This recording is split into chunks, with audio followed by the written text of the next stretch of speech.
आदिवासियों, पिछड़े वर्गों, मुस्लिम व अन्य धार्मिक अल्पसंख्यकों के साथ साथ गरीबों, मजदूरों, किसानों, व्यापारियों एवं अन्य मेहनतकश लोगों का भी पूर्ण रूप से विकास व उत्थान आदि नहीं हो सका है। जिनकी सरकारों की नीतियों व कार्यशैली को अभी में और ज्यादा आजमाने की जरूरत नहीं है। और इस मामले में खासकर मैं दलितों, आदिवासियों व अन्य पिछड़े वर्गों के लोगों को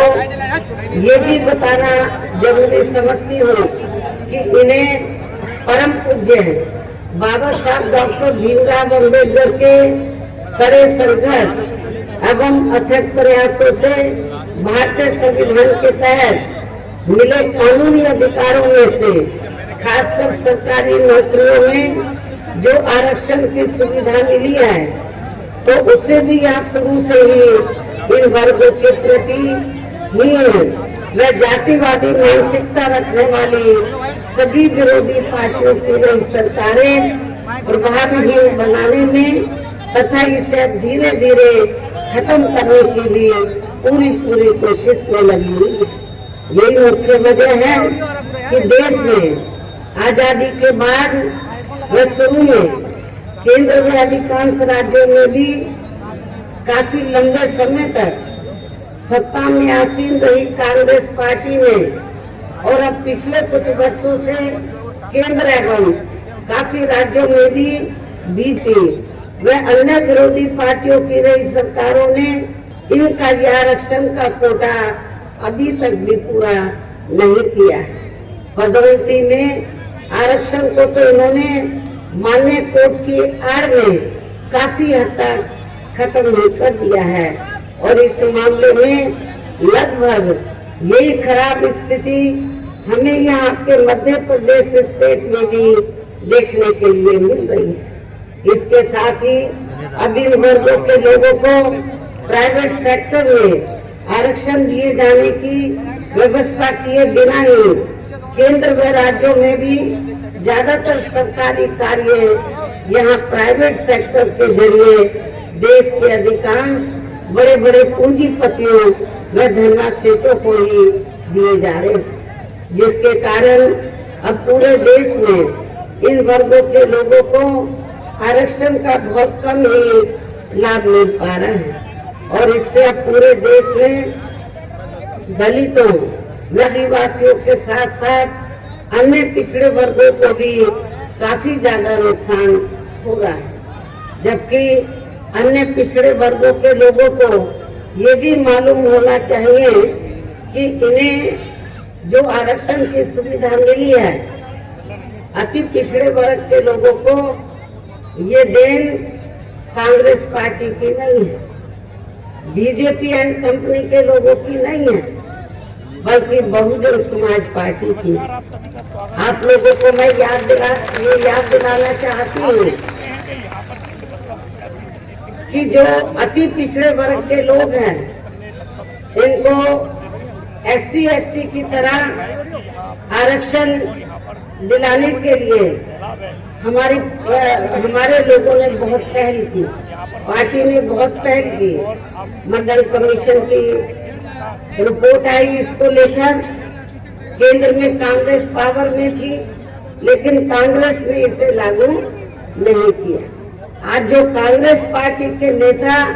ये बढ़ चढ़ के बात कर रहे हैं कि जातीय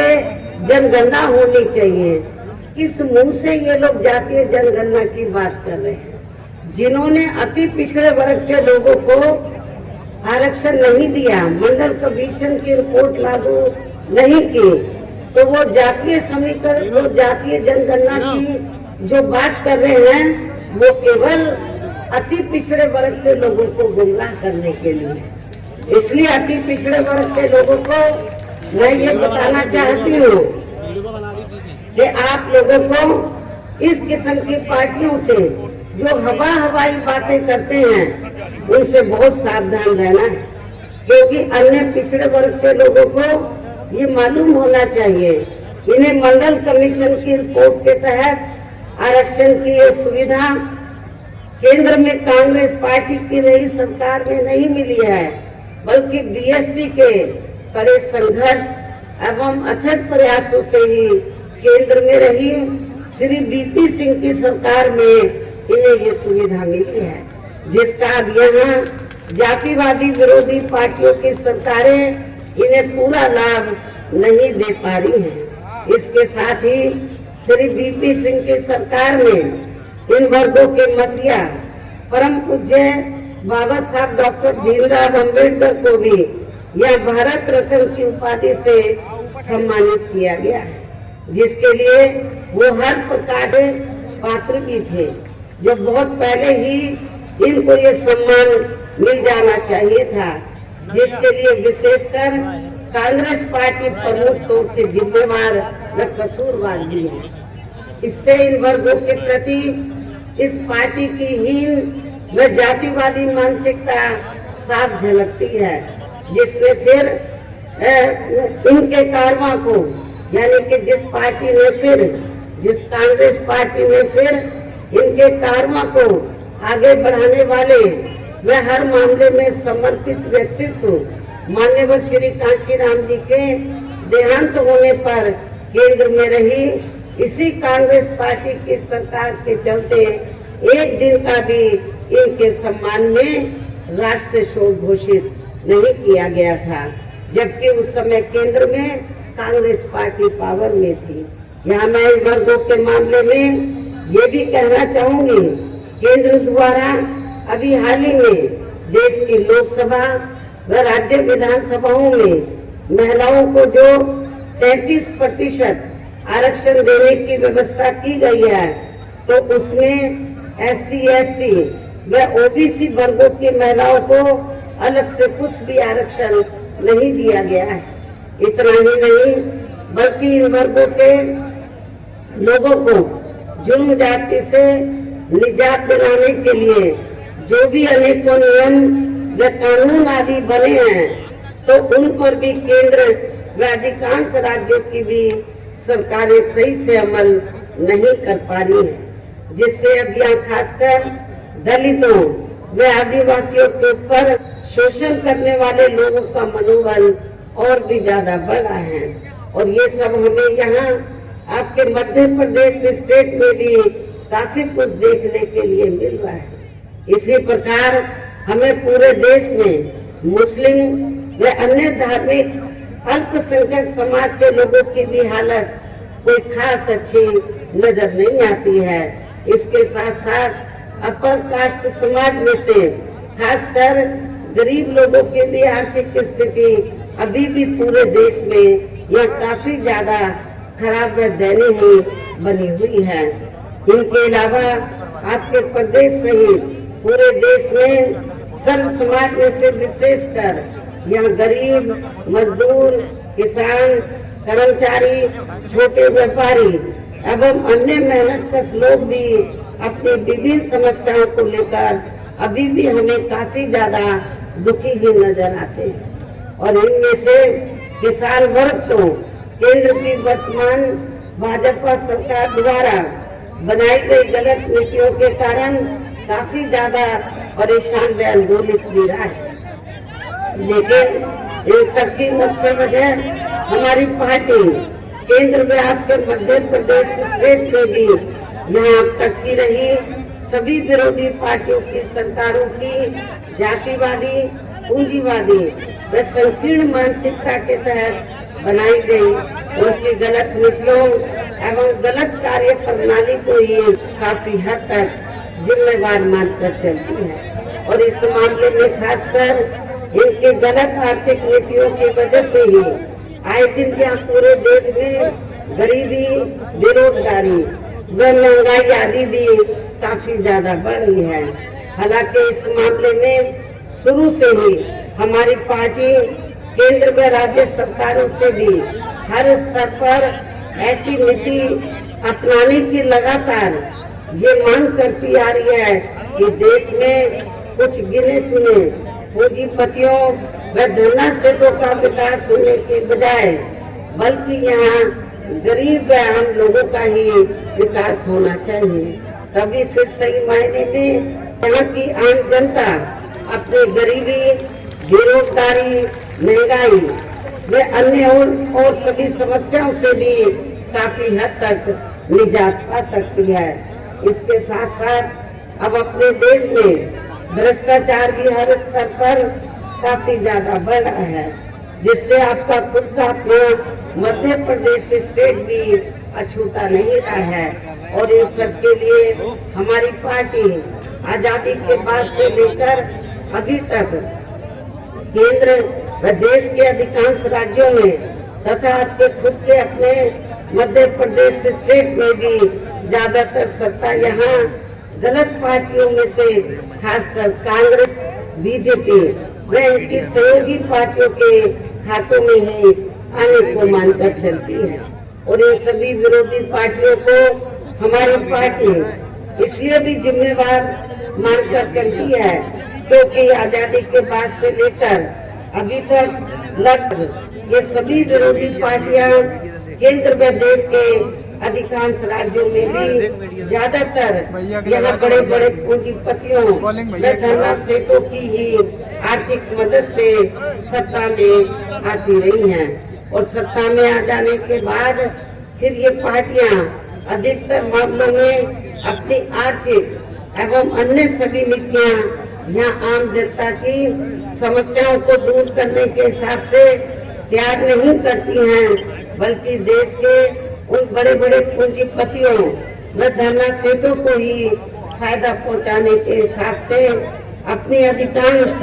नीतियां तैयार करती हैं,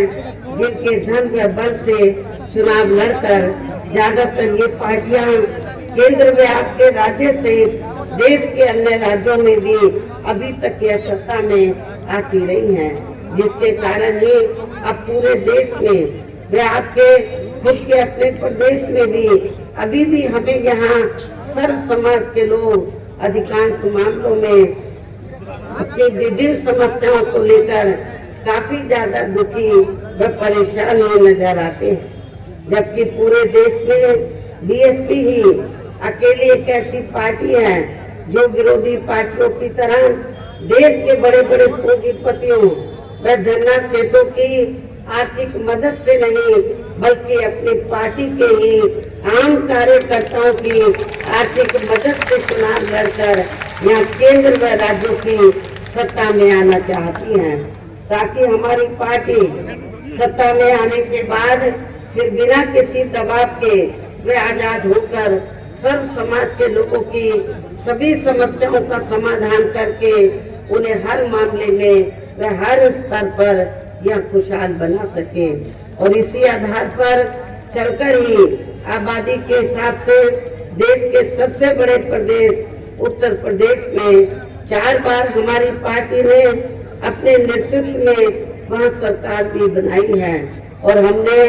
अपने सभी चारों रही सरकारों में अपनी पार्टी की विचारधारा एवं सिद्धांतों के तहत चलकर वैसे तो वहाँ सर्व समाज के हितों का पूरा ध्यान रखा है, लेकिन सभी मामलों में प्राथमिकता पहले हमने वहाँ सर्व समाज में से विशेषकर उन कमजोर एवं उपेक्षित तथा गरीब व असहाय लोगों को ही दिया है, जिनकी वहाँ हर मामले में व हर स्तर पर सभी विरोधी पार्टियों की रही सरकारों में उनकी हीन, जातिवादी, संकीर्ण व पूंजीवादी सोच होने के कारण काफी ज्यादा उपेक्षा की गई है। इसके साथ हमने उत्तर प्रदेश में गरीब एवं बेरोजगार लोगों को दूसरी पार्टियों की रही सरकारों की तरह मामूली सा बेरोजगारी भत्ता न देकर उन्हें बड़ी तादाद में सरकारी एवं गैर सरकारी क्षेत्रों में स्थायी रोजगार भी उपलब्ध कराए हैं। साथ ही गरीब भूमिहीन लोगों को खेती करने के लिए उन्हें फ्री सरकारी जमीन भी दी है, जिससे वहाँ लाखों गरीब लोगों को फायदा पहुँचा है। गरीब आवासीय लोगों के सरकारी खर्चे से पक्के मकान भी बनाकर दिए हैं। ऐसे अनेकों जनहित के कार्य किए हैं। इसके अलावा हमारी पार्टी की नई सरकार ने वहाँ विभिन्न क्षेत्रों में लगे लोगों के साथ साथ छात्रों, युवाओं, महिलाओं व बुजुर्गों आदि के हितों में भी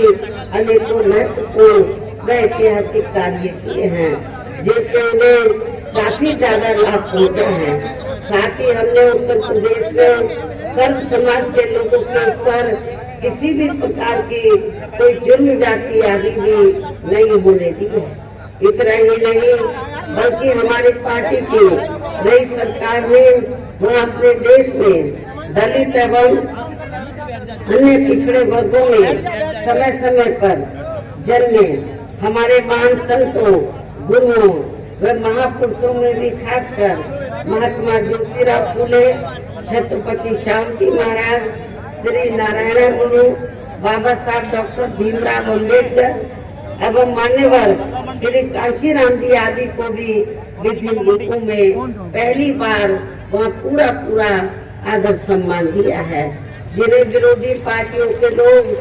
अभी तक भी आसानी से पचा नहीं पा रहे हैं। इस प्रकार से उत्तर प्रदेश में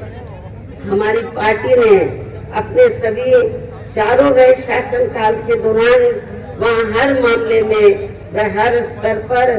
सर्व समाज के लोगों को काफी बेहतरीन सरकार दी है। और यदि आप लोग भी यहाँ अपने मध्य प्रदेश स्टेट में आम जनहित के व खासकर कमजोर एवं उपेक्षित वर्गों के हितों में ऐसे ही कार्य करना चाहते हैं, इसके साथ ही आपके प्रदेश की जनहित से जुड़ी जो भी यहाँ स्थानीय समस्याएं हैं तो उन्हें भी दूर करना चाहते हैं, तो फिर आप लोगों को भी उत्तर प्रदेश की तरह यहाँ अपने मध्य प्रदेश स्टेट में भी अपनी पार्टी को स्तर पर मजबूत बना के यहाँ अपनी खुद की सर्व जनहिताय व सर्वसुखी नीतियों पर आधारित सरकार बनानी है, जिसके लिए अब आप लोगों को यहाँ अपने मध्य प्रदेश स्टेट में विधानसभा के लिए हो रहे आम चुनाव में अपनी पार्टी का बेहतर रिजल्ट लाना होगा। और इसके लिए आप लोगों को वोट पड़ने तक यहाँ की सत्ताधारी पार्टी व अन्य सभी विरोधी पार्टियों के भी साम दाम दंड भेद आदि अनेकों हथकंडों से भी जरूर सावधान रहना है। और इस मामले में खासकर आप लोगों को विरोधी पार्टियों के जारी किए गए उनके हवाई व प्रलोभन भरे चुनावी घोषणा पत्रों आदि के बहकावे में तो कतई भी नहीं आना है, जिन्हें ये पार्टियां सत्ता में आने के बाद अधिकांश अमल में नहीं लाती हैं, जिस पर से अब जनता का काफी हद तक विश्वास ही उठ गया है। इसलिए हमारी पार्टी किसी भी चुनाव में अपनी पार्टी का कोई भी चुनावी घोषणा पत्र आदि जारी नहीं करती है। वैसे तो हमारी पार्टी कहने में बहुत कम बल्कि कार्य करके दिखाने में ही ज्यादा विश्वास रखती है। अर्थात हमारी पार्टी जो कहती है तो उसे करके भी दिखाती है, और ये सब हमने उत्तर प्रदेश में करके भी दिखाया है। और अब मेरा यही कहना है कि आप लोगों को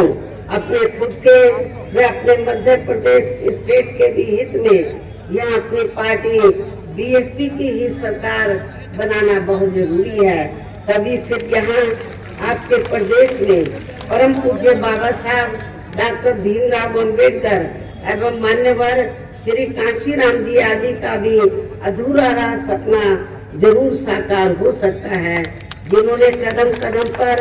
अनेकों कष्ट झेलकर अपनी पूरी जिंदगी या खासकर कमजोर एवं उपेक्षित वर्गों के लोगों को अपने पैरों पर खड़ा करने के लिए समर्पित की है, जिसे भी खास ध्यान में रखकर अब आप लोगों को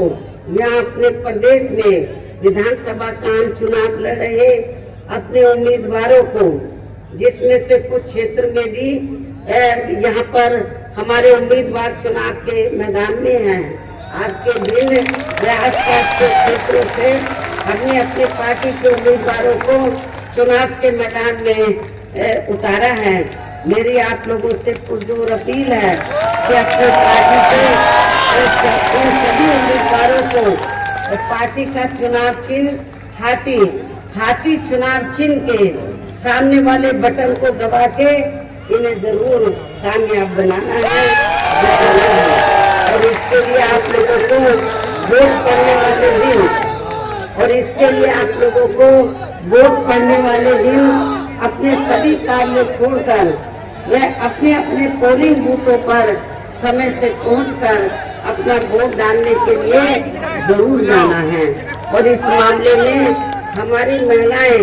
जो मुझे बड़ी तादाद में यहाँ सुनने के लिए आई हैं, वो भी पीछे नहीं रहेंगी। इसके साथ ही अपनी पार्टी का एक भी वोट पड़ने से न रह जाए तो उसका भी आप लोगों को विशेष ध्यान रखना है। इस प्रकार से आप लोगों को अपनी पार्टी को कामयाब बनाने का हर संभव पूरा प्रयास करना है, जिसके लिए यहाँ हमारी पार्टी के स्टेट के प्रेसिडेंट, उनके अन्य सभी साथी, यहाँ के स्थानीय नेताओं के साथ साथ पार्टी के राज्यसभा सांसद श्री राम जी गौतम व इनके अन्य और साथी भी पूरे जी जान से लगे हैं। हालांकि श्री आकाश आनंद ने भी मेरे दिशा निर्देशन में यहाँ के मध्य प्रदेश स्टेट को काफी समय दिया है। इन्हीं जरूरी बातों के साथ ही अब मैं आपसे अपनी पार्टी व अपनी पार्टी के उम्मीदवारों को कामयाब बनाने की पुरजोर अपील करते हुए अपनी बात यही समाप्त करती हूँ। जय भीम व जय भारत।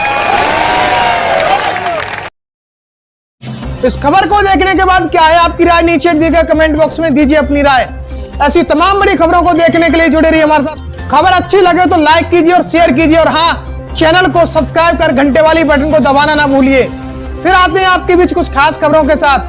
तब तक के लिए नमस्कार, जय भीम।